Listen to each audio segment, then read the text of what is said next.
E-commerce platform Jumia operates in 11 countries across Africa, with particular focus on Egypt and Nigeria. Its services include an online marketplace, food delivery, and a payment platform called Jumia Pay. And it's growing fast. Orders were up 28% in the third quarter, and active users up some 8%. Joining us now is Sacha Poignonnec. He's co-founder and co-CEO of Jumia. Sacha, great to have you on the show once again. I remember in the second quarter, you went full acceleration speed on promoting, making sure that people across the continent were aware of Jumia and what you represented. Facebook, Google, influencers on social media. It looks like it paid off. Yeah, thank you, Julia, for having me. It's a pleasure to be with you again. And it's, I would say, starting to pay off. As you pointed out, we had a record number of orders, record number of consumers, GMV growing.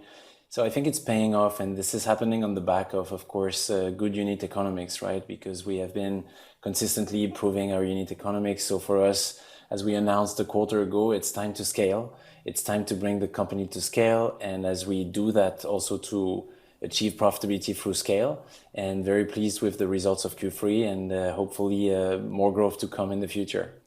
Just in terms so that my viewers understand what you offer, I was just looking through, particularly on the payment side, people can now buy bus tickets in Nigeria.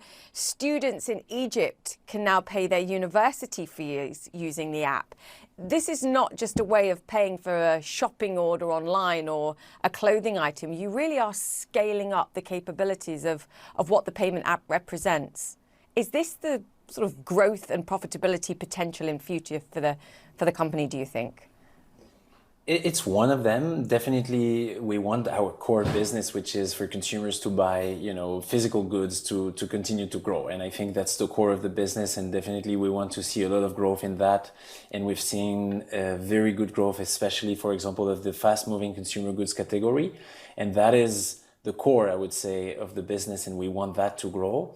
Definitely, those use cases, as you say, paying, for bus tickets or paying for university fees, they drive relevance of Jumia for the consumers, and they provide more opportunities for consumers to use it, and especially more attractiveness to Jumia Pay, which is a core part of our strategy. So it's not one or the other, I would say. It's the combination of all that drives the relevance and the growth of Jumia.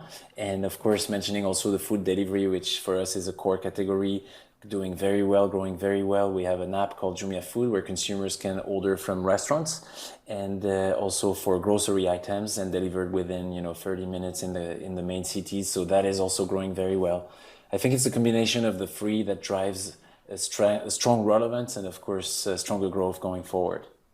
Just very quickly, what proportion of your sales are made via mobile versus perhaps desktop? Because as you see more and more people get mobile phones, I believe around 28% now sub-Saharan Africa connected to the internet. As you see that percentage rise, that opens up the opportunity simply of more users. And to your point, everything feeds everything else.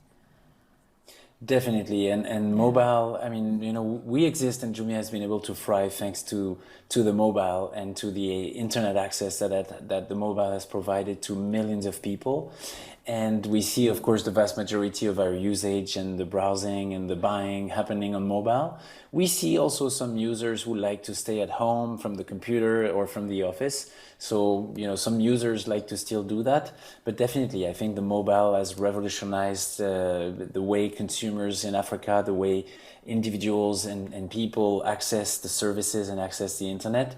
And certainly, this is an opportunity for us to bring, in the mobile phones of consumers, the ability to buy product, but also to access all those services that we mentioned earlier.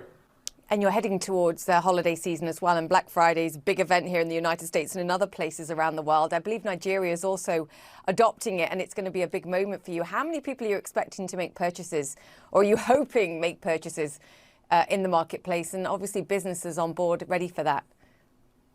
Hopefully we will beat our record, which we just had our record quarter in Q3, and I think that given that we have said we want to accelerate and we're confident about the acceleration, I'm hopeful that we can beat our record in Q4, and certainly Black Friday is an opportunity for consumers to discover Jumia, and we have I would say brought the event of Black Friday in our countries about 9 years ago, and now it's become a sort of shopping festival for consumers to find the attractive products that they want to buy, either for year end or just to enjoy buying it for themselves.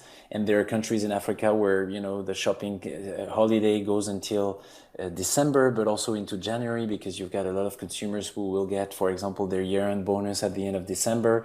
And we've got also a lot of Muslim countries where we operate where Christmas is not, of course, celebrated, but nevertheless their year-end celebration. So all in all, there are lots of reasons for consumers to shop at the end of the year and until January. And there are some differences between the countries, but we certainly hope that the Black Friday Jumia Festival will please a lot of consumers and will convince also a lot of consumers who have never transacted online to try for the first time. And we're certainly working hard to making it happen.